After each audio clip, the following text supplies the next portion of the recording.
कौन सी जहतें नहीं बदलती? 6 जहतें होती हैं ना जी। इन 6 में कौन बदलती रहती हैं और कौन नहीं बदलती?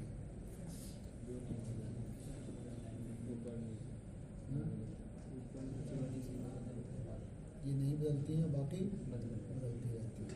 ये कैसे मालूम हुआ कि बाकी बदलती रहती हैं और ये दोनों नहीं बदलती हैं? कैसे मालूम हुआ? लेकिन 4 बदलती हैं, जी। ये कैसे मालूम हुआ कि ये 4 बदलती हैं और 2 नहीं बदलती हैं? ये कैसे मालूम कि नहीं बदलती हैं? एक इंसान जो सुनिए ना कि कोई बात बगैर दलील के मानी नहीं जाती है, जी चाहे कितनी भी आसान क्यों ना हो। दलील देंगे तब ना मानी जाएगी। जी। बताइए। एक इंसान जब मशरिक की तरफ मुँह करके खड़ा होता है तो उसके पीछे जो है पीछे होता है, वो आगे होता है, इस तरफ दाएं कौन पीछे होता है, कौन आगे?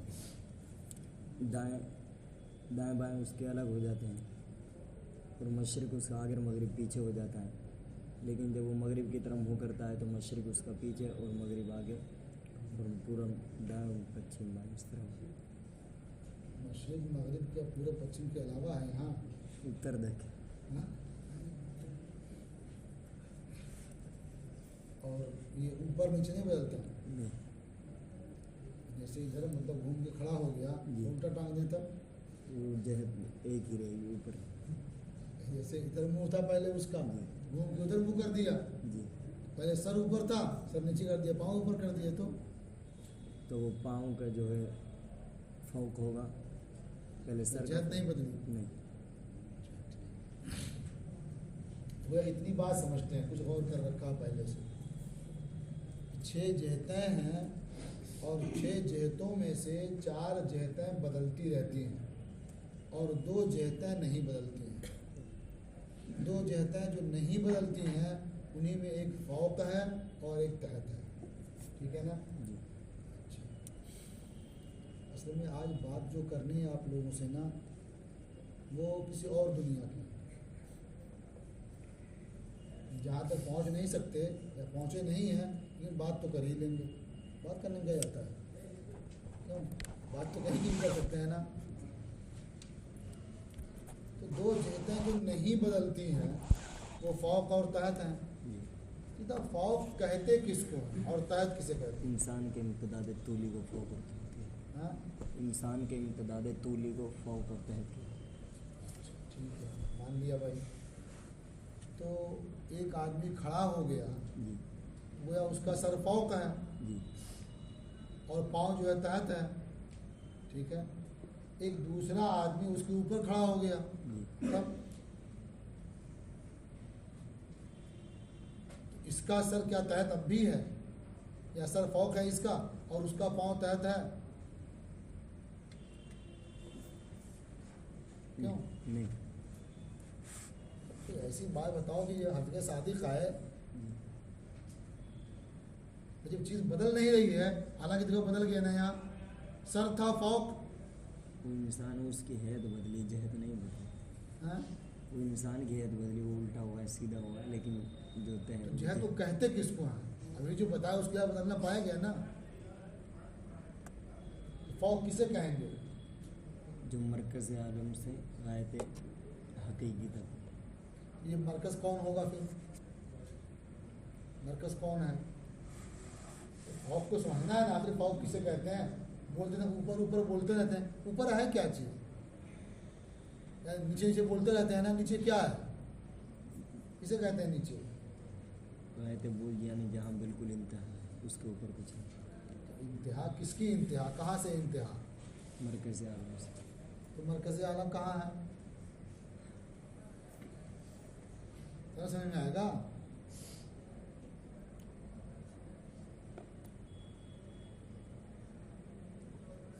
तो कोई बता सकता है, सारी जिम्मेदारी नहीं है। और कोई ऐसी बात नहीं कि सुने सुनाए ना हो, ऊपर नीचे सभी जानते हैं ना। तो जानते सभी हैं ऊपर नीचे और कहते किसको पता ही नहीं। क्यों? किसे कहते हैं ऊपर और किसे कहते हैं नीचे? थोड़ा सा मुताला करके आना चाहिए यार। हाँ, ये सुना है ना कि दुनिया गोल है,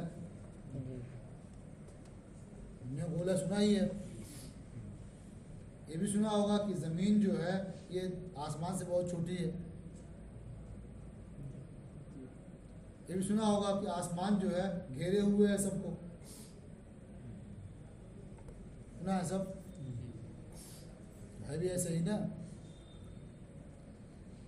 तो जाहिर बात है जो किसी चीज को हर तरफ से घेरे हुए होगा, ऊपर होगा कि नीचे?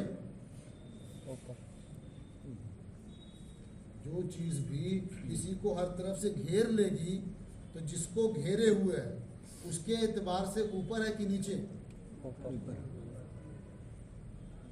कुछ लोग बोले खतरा लग रहा है क्या? क्यों? जिसको घेर रखा हर तरफ से, एक चीज बीच में हो गई ना, और एक चीज घेर रखा हर तरफ से, तो जिस चीज ने घेर लिया है वो ऊपर होगी कि नीचे? उसके हिसाब से ऊपर होगी ना, और जो घिर गई वो नीचे वो नीचे होगी ना। कितनी बात समझ में आती है? जैसे आप गेंद देखते होंगे ना, जो ऊपर से कवर लगा हुआ है एकदम ऊपर है ना, वो घेर लिया है, तो हमारे देखने में जो नीचे का हिस्सा भी गेंद का है वो भी ऊपर है ना, अंदर वाले हिसाब से। क्यों? कभी कभी आदमी सोचता है यार जमीन अगर गोल होती एकदम से तो अगर चलते तो गिर जाते ऐसे ही। जैसे कोई गेंद है, अगर गेंद पे चले जब तक थोड़ा बराबर रहेगा ठीक चलेगा, बड़ी सी गेंद थोड़ी हो, लेकिन जैसे इधर आएगा जो गेंद का निचला हिस्सा लग रहा है ना, वहाँ कैसे चलेगा? लटका रहेगा उल्टा ऐसे ही, कैसे चलेगा वहाँ? हाँ, लगता है ऐसे ही ना। तो क्यों लगता है ऐसे ही? इसलिए कि हमने गेंद के ऊपर वाले को देखा और चलना उसके ऊपर नहीं है, चलना जमीन के ऊपर है ना, और जमीन कहाँ है? उसके अंदर है ना, उसके अंदर जमीन है और चलना उस पर हमको है। जिधर से भी हम चलेंगे जो ऊपर वाला घेरे हुए है वो हमारे ऊपर ही ना रहेगा, गिरेंगे कैसे? समझ आया? तो और गौर करो तो समझ आएगा थोड़ा सा ना, कुछ करीब हुआ होगा तो और गौर करो। ये तो मान लिया है ना कि भाई गेंद के अंदर जो चीज बीच में पड़ी हुई है वो तो अंदर है, और उसके ऊपर जो हर तरफ से घेरे हुए है वो ऊपर है। ऐसा नहीं कि इधर वाला ऊपर इधर वाला ऊपर नहीं है, या ये यहाँ है ऊपर नहीं है, ये जो है ऊपर है, सब में ऊपर है उसके, हमारे लिहाज से नहीं, जो उसके अंदर बीच में है जिसको घेरे हुए है वो। तो जिसको घेरे हुए है उस चीज को देखते हुए हर तरफ से ऊपर है ना, वो हर तरफ से ऊपर है ना, और जो बीच में उसके है वो नीचे हर तरफ से, वो नीचे है ना उसके। क्यों? तो जब बीच वाली चीज वो नीचे ही है तो उस पर कोई कहीं भी रहेगा तो नीचे ही ना रहेगा। जो उसको घेरे है उससे नीचे ही ना रहेगा, और जब नीचे ही रहेगा गिरेगा कैसे वो?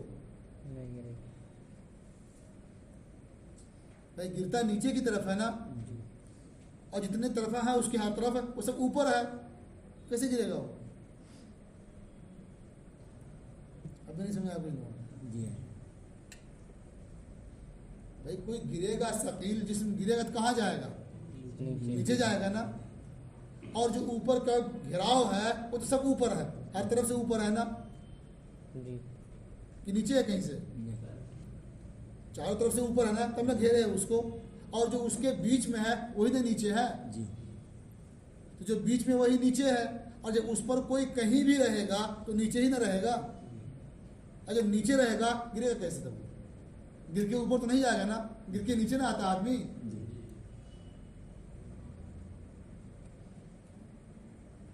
तो हमें फौरन समझ में क्यों नहीं आता है? इसलिए कि हम कहते हैं गेंद की तरह, गेंद की तरह। देखते हैं गेंद तो हमारा खेलते हैं, फुटबॉल वॉलीबॉल खेलते हैं, उतनी बड़ी गेंद होगी ऐसे ही, तो गिरना ही मालूम होता है बिल्कुल फौरन, हाँ है कि नहीं? ऐसे लगता है ना। लेकिन जब उतनी बड़ी गेंद देखोगे तो एक चींटी को देखो उसके हिसाब से, छोटी सी चींटी तो गिर जाती है वो, चलती रहती है आराम से ना, गिरती नहीं है। ये दुनिया उसके हिसाब से ये इंसान तो बहुत छोटे छोटे हैं, ये ज़मीन जितनी बड़ी है।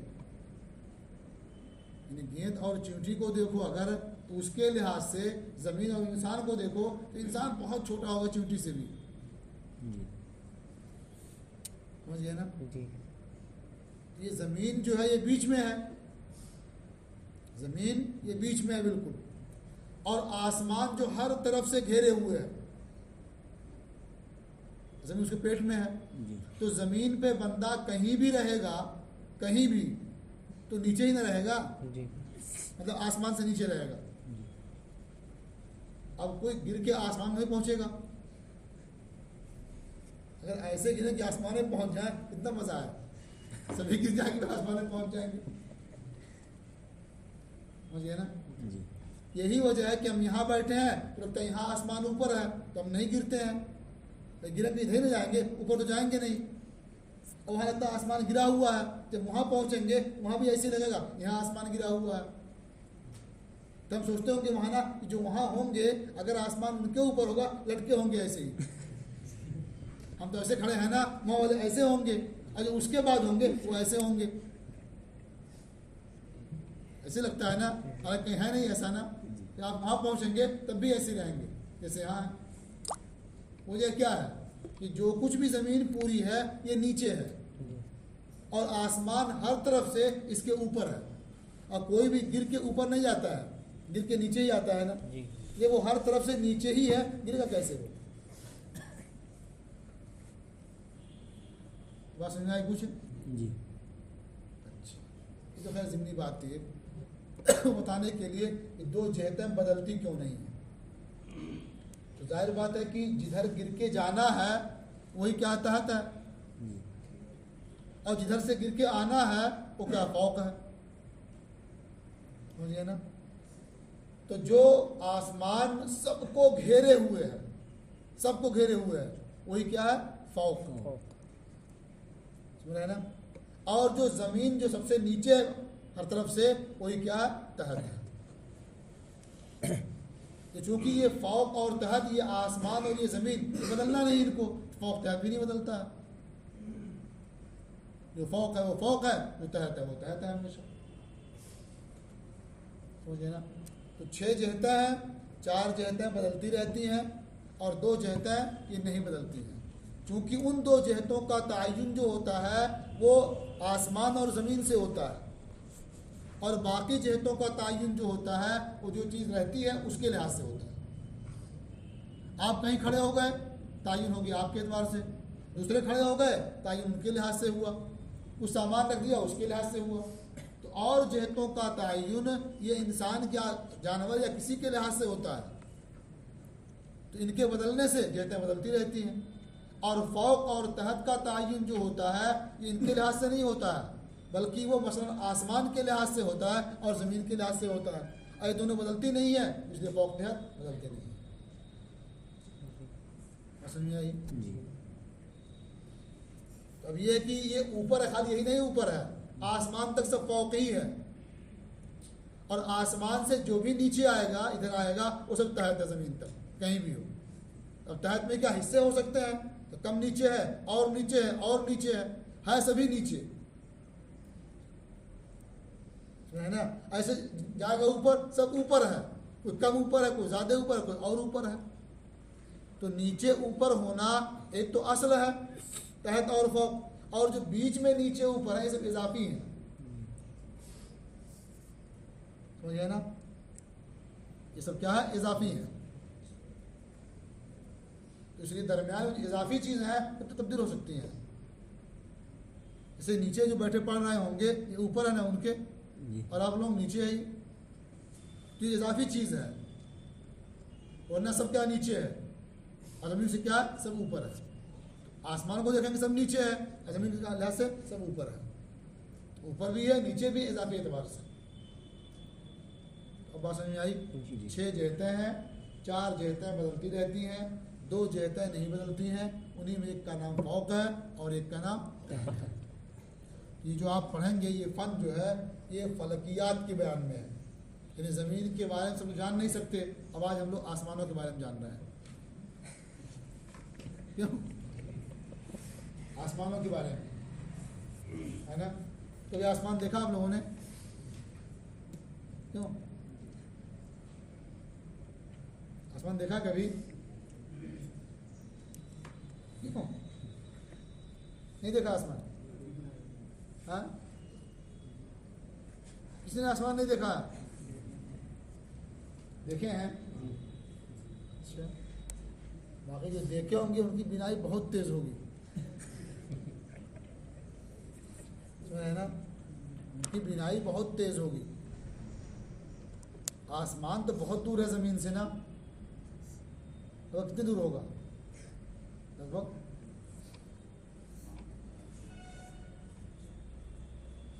वेल बहुत दूर है, इतना कह सकते हैं अभी, क्योंकि सही तो हमको भी याद नहीं कितनी दूर है ना? वो जाने कैसे कैसे बयान करते हैं, इतने इतने दूर है, वेल बहुत दूर है, इतना कह सकते हैं। और आदमी देखता कहाँ तक है? जहाँ तक उसकी बीनाई काम करती है, और उसके बाद क्या धुआं धुआं मालूम होता है, ये ना होता है? तो अगर आप सीधे ऐसे कोई चीज़ देखा है तो क्या किलोमीटर देख सकते हैं? कोई चीज़ हायल ना हो, एकदम साफ हो, अगर देखा है ऐसे ही क्या किलोमीटर देख सकते हैं? 1 किलोमीटर बस, ठीक है? कोई 1 किलोमीटर देखेगा, कोई 2 देखेगा, कोई 3 देखेगा, 10-15 भी देख सकते हैं, इतना ही ना। 20 किलोमीटर देख लिया दाई में, और उसके बाद क्या दिखाई देगा? जब आपकी नज़र 20 किलोमीटर 25 किलो आगे देख सकती है, और ये आसमान जाने क्या 25 किलोमीटर है, तो कैसे आसमान देख लेंगे? जब आपकी बीनाई वहां तक जा ही नहीं पा रही है, देख पाएंगे? क्यों? कैसे आसमान देख लिया? तो धुआं धुआं देख लिया तो बस है।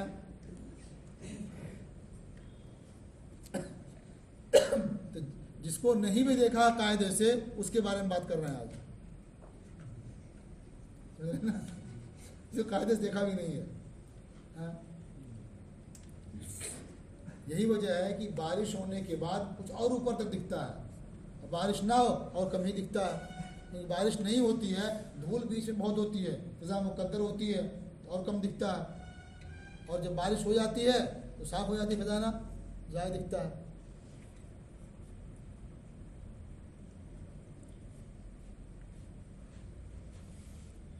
जहाज जब बहुत ऊपर उड़ने लगता है तो दिखाई नहीं देता है ना? क्यों? कि हमारी निगाह काम नहीं करती उसके ऊपर तक, उससे पहले धुआं धुआं मालूम होने लगता है, इतना जहाज है ही नहीं है, हालांकि रहता है वो ना। तो ऐसे आसमान के बारे में भी कह सकते हैं कि है बहुत ऊपर, लेकिन जहाँ तक निगाह ने काम किया, उसके बाद धुआं धुआं मालूम हुआ, निगाह भी है बस वो आसमान वही है। समझ गए ना? देखो, उसको नहीं देखा उसके बारे में बात कर लो आज। अल फन्नुसानी फिल फलकियात, दूसरा फन ये फलकियात के बयान में है। 3 फन थे ना इसमें, पहला फन मा यउम्मुल अजसाम, और दूसरा फन फिल फलकियात, और तीसरा फिल उनसुरियात। तो चूँकि फलकियात है, अगरचे फलक को देखा नहीं है, लेकिन हमारे उनसुरियात से वो आला और अशरफ है, तो अशरफ को क्या पहले जिक्र कर दिया है। तो ये दूसरा फ़न फलकियात के बयान में है, वफ़ीहे फ़ुसूल, और इसमें चंद फसलें हैं। फसल फ़ी इत्बाते कौनिल फ़लके मुस्तदीरन, ये जो पहली फसल है ये फ़लक के मुस्तदीर होने के इस बात में है, यानी इसमें ये साबित किया गया है कि फ़लक मुस्तदीर है, देखा नहीं है, पूरे कभी जायज़ा नहीं लिया, किसी की बीनाई बहुत तेज़ हुई, देख भी लिया किसी तरफ, पूरा तो नहीं देख सका ना, उसके बाद भी ये लगा दे रहे हैं कि फ़लक क्या है, मुस्तदीर है, गोल है। समझ है ना? अब कैसे गोल साबित करेंगे देखिए। वह बयान हो, और इसका बयान यानी फ़लक के मुस्तदीर होने का बयान ये है, अन्ना हा होना जहतैन ला ततबद्दलान, कि यहाँ 2 जहतें हैं जो बदलती नहीं हैं। उनमें से एक जहत फौक है और दूसरी क्या तहत है। वह कुल्लो वाहिदतिन मिनहुमा मौजूदतुन, और दोनों जहतों में से हर एक मौजूद भी है। ऐसा नहीं कि जहतें फर्जी हैं, वो जहतें क्या है मौजूद हैं। ज़ातो वज़इन, ज़ाते वज़ा है यानी इशारा हिस्सिया के काबिल हैं, इशारा भी करते हैं फौक की तरफ और तहत की तरफ, मतलब मौजूद भी हैं, इशारा हिस्सिया के काबिल भी हैं। गैर मुनक़सिमतिन फ़ी इम्तिदाद माख़ज़िल हरकत, माख़ज़ हरकत के इम्तिदाद में गैर मुनक़सिम है, मतलब क्या है, जो असल फ़ौक और असल तहत है ये मुनक़सिम नहीं है, और दरमियान में जो फ़ौक और तहत आपको मिल जाते हैं ये इजाफी हैं, असल फ़ौक और तहत नहीं है, तहत है ना। इसलिए कि अगर असल फ़ौक और तहत को मुनक़सिम मान लेंगे तो मान लीजिए तहत नीचे है, ये फ़ौक ऊपर है, तो इसमें जो ऊपर जहाँ तक आपने फ़ौक माना है, मानते इसके दो हिस्से हैं, एक चला नीचे से ऊपर की तरफ और एक हिस्से की तरफ पहुँचा। अब उसके बाद भी वो चल रहा है तो या तो मकसद से चलेगा या मकसद की तरफ जाएगा। अगर मकसद से चल रहा है इसका मतलब वापस आ रहा है, फौक उसका मकसद था तो मकसद से लौट रहा है वो, इसका मतलब क्या हुआ, जो ऊपर वाला जुज़ है वो फौक नहीं है, यही ना होगा। मकसद था फौक तो ऊपर वाले में पहुंचा नहीं, नीचे पहुंच के लौट रहा है, आप कह रहे हैं मकसद से आ रहा है, इसका मतलब फौक से लौट रहा है वो, फौक वही था, ऊपर वाला फौक नहीं। और अगर ये कहते हैं मकसद की तरफ जा रहा है अभी, इसका मतलब क्या है, जो नीचे मिल गया वो फौक नहीं है, फौक तो उसके ऊपर वाला है, इसलिए तकसीम नहीं हो सकती। तकसीम जब भी होगी यही बात करेंगे कि जब उसमें जो पहले पढ़ता है उसके पास पहुंचेगा तो उसके बाद फिर चलेगा वो कहाँ जाएगा, या तो जाएगा मकसद की तरफ या लौटेगा उससे। अगर लौटता है तो जो उसके ऊपर वाला जुज़ है वो फौक नहीं होगा, और अगर जाता है ऊपर इसके नीचे वाला जुज़ ये फौक नहीं होगा। उसने कहा कि ये गैर मुनक़सिम है माख़ज़ हरकत के इम्तिदाद में, या जिसमें हरकत हो सकती है उस इम्तिदाद में मुनक़सिम नहीं होगा। वह मता काना कदालिका, और जब मामला इस तरह है, कानल फलको मुस्तदीरन, तो फलक मुस्तदीर होगा। अब इतने से फलक का मुस्तदीर कैसे मालूम हुआ, तो कई मुकदमे हैं ना, तो हर एक को सुनते जाइए अलग अलग। वह इन्नमा कुलना, और हमने ये कहा कि जिहत ये मौजूद है, वो जिहत मौजूद है और ज़ाते वज़ा है। दलील इसकी कहते हैं लिअन्नहा लौलम तकुन कदालिका, इसलिए कि अगर जिहत इस तरह ना होती, यानी मौजूद ना होती और ज़ाते वज़ा ना होती, लमा अमकनतिल इशारतु इलैहा, तो उसकी जानिब इशारा करना मुमकिन होता। जो चीज़ हो ही ना उधर इशारा कर पाएंगे नहीं, और जो चीज़ हो ही ना उधर जा पाएंगे नहीं। तो यहाँ फौक की तरफ जाता भी है आदमी, तहत की तरफ भी जाता है, इसका मतलब मौजूद भी है, इशारा भी करता है, इसका मतलब ज़ाते वज़ा है। कहते इसलिए कि अगर वो इस तरह मौजूद ना हो तो उसकी जानिब इशारा करना मुमकिन नहीं होता, और मुतहर्रिक का उसकी जानिब मुतवज्जह होना मुमकिन नहीं होता। तो इससे मालूम हुआ कि वो मौजूद भी है और ज़ाते वज़ा भी है। व इन्नमा कुलना इन्नहा गैर मुनक़सिमतिन, और हमने ये कहा कि वो जिहत मुनक़सिम नहीं है, लिअन्नहा लमिनक़समत, इसलिए कि अगर वो जिहत मुनक़सिम हो, वह वसलल मुतहर्रिकु इला अक़रबिल जुज़अैन मिनल जिहत, और हरकत करने वाला जिहत के दो जुज़ों में से करीब तर तक पहुँचे, ज़्यादा करीब है उसके पास पहुँचे, वह तहर्रका, और अब भी हरकत करे, फ़इम्मा अन यतहर्रका मिनल मक़सद औ इलल मक़सद, तो उसकी हरकत या तो मकसद से होगी यानी लौट रहा होगा, या मकसद की तरफ होगी यानी जा रहा होगा अभी। फ़इन तहर्रका मिनल मक़सद, तो अगर वो हरकत करे मकसद से, लम यकुन अबअदुल जुज़अैन मिनल जिहत, तो जो अबअद जुज़अैन है वो जिहत नहीं होगा, क्योंकि पहले हासिल हो गया मकसद ना, मकसद फौक था, हासिल हो गया, वो बंदा फौक ही नहीं था। वइन तहर्रका इलल मकसद, और अगर हरकत करता मकसद की तरफ तो जो अक़रब जुज़अैन है वो जिहत से नहीं होगा, कि मकसद था क्या फौक, और यहाँ पहुँचा नहीं मकसद तक अभी, इसका मतलब फौक है ही नहीं, तो मालूम हुआ कि वो मुनक़सिम भी नहीं है। तीनों बातें मालूम हुई ना। जब इज़ा सबता हाज़ा, और जब ये साबित हो गया, फ़नक़ूल, अब हम कहते हैं कि फ़ौक़ और तहत ये दो जहतें हैं, मौजूद हैं, इशारे हिस्सिया के काबिल हैं और मुनक़सिम भी नहीं हैं। तब ये फ़ौक़ और जहत की तायीन किससे होती है, इनका तहद्दुद और तअय्युन किससे होता है? तो कहते हैं कि अगर कोई ये कहे कि खला में इनका तअय्युन होगा, खला जहाँ कुछ भी ना हो वहाँ इनका तअय्युन हो, तो ये नहीं हो सकता। मलए मुतशाबे में इनका तअय्युन हो, ये भी नहीं हो सकता। मलए मतलब क्या, कोई चीज़ जहाँ सब एकसा हो, एक तरह की चीज़ें वहाँ हो, एक तरह की चीज़ें हों तो जहत का तअय्युन नहीं हो सकता। इसलिए जब सब एक जैसी चीज़ें हैं तो ये कहना कि यहाँ से चले हैं वहाँ जा रहे हैं, ये कैसे हो पाएगा? सब तो एक ही तरह से है ना। तो यहाँ से जा रहे हैं वहाँ जा रहे हैं, ये कब होगा? जब ये अलग हो वो अलग हो, तब होगा यहाँ और वहाँ। और सब एक जैसा हो तो यहाँ वहाँ कैसे कहेंगे? तो मालूम हुआ कि फ़ौक़ और तहत का तअय्युन ये खला में नहीं हो सकता, मलए मुतशाबे में नहीं हो सकता। इसका मतलब कि मलए मुतशाबे से ऊपर जो है या जो नीचे है उससे हो सकता है, जैसे मुहित है। हाँ, तो मुहित से तो हो सकता है कि जो नीचे है मलए मुतशाबे में उससे आप शुरू करें और उसके बाद जो सबसे आला घेरे हुए वहाँ तक ले जाएं, तो ये हो सकता है। लेकिन अब वो एक जिस्म होगा या कई जिस्म? कहते हैं जिससे जहत का तअय्युन होगा वो अगर एक जिस्म है तो ज़रूरी है कि वो कुरवी हो, यानी गोल हो, और कई जिस्म अगर है तो ज़रूरी है वो सब कुरवी हो और एक दूसरे को घेरे हुए हों, उससे क्या तअय्युन हो सकता है। अब कुरवी होना क्यों ज़रूरी है? कुरवी होना इसलिए ज़रूरी है कि तहत कहेंगे गायत बोध को, जो घेरे हुए है उससे जो सबसे ज़्यादा दूर होगा वही क्या है? तहत है। जो इंतहाई दूरी होगी वही तहत है, समझ आया ना। तो हर तरफ से घेरे हुए हैं, अगर घेरने वाला गोल ना हो, टेढ़ा मेढ़ा हो, ऐसे ही कौन कहीं निकला हो, कहीं फैला हुआ हो, कहीं चौकोर हो, ऐसे घेरे हो अगर, तो गायते बोध का तअय्युन नहीं हो सकता।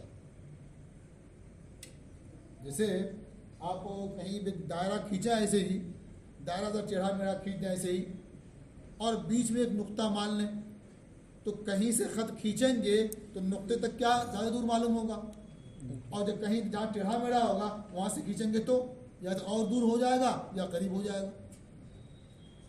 तो गायते बोध नहीं हो सकता ना, इंतहाई दूरी नहीं हो पाएगी। इंतहाई दूरी कब हो पाएगी? जब एकदम गोल दायरा हो ऊपर वाला, ऊपर वाला गोल होगा, अब जो बीच में आप नुक्ता मानेंगे वो सबसे एकसा दूरी होगी हर तरफ से, है कि नहीं भाई? वो प्रकार से निशान गोला बनाते हैं ना, तो अगर यहाँ जहाँ रखते हैं बीच में वहाँ नुक्ता पड़ जाता है ना, पेंसिल लगा देते हैं किनारे, एक बार घुमा देते हैं ऐसे ही, तो जो घुमाया वो गोया इस नुक्ते घेरे हुए हर तरफ से ना, तो जो नुक्ता वो बीच में है और जो हर तरफ से घेरे हुए है वो मुहित है। अब इस नुक्ते की तरफ कहीं से भी ख़त खींचें तो सबकी दूरी एकसा होगी, कहीं से भी दायरे से कहीं खींचेंगे ना एकसा दूरी होगी। तो मालूम हुआ कि ये नुक्ता जो है तहत है, जो बीच में नुक्ता हुआ तहत है, और जो घेरे हुए वो क्या है? फ़ौक़ है। तो ये हाल क्या है समझने के लिए, ज़मीन समझो, जिसका नुक्ता है वो क्या? तहत है, और जो आसमान घेरे हुए हर तरफ से क्या है? वही फ़ौक़ है। तो अब ये कब मुमकिन होगा? जबकि वो गोल हो और आसमान ही से, फलक ही से जहतों का तअय्युन है।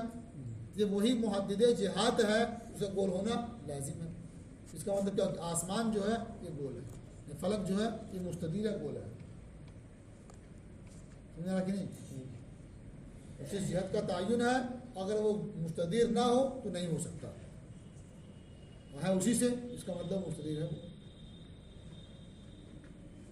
और गौर कीजिएगा, देखिए तर्जुमा कीजिए।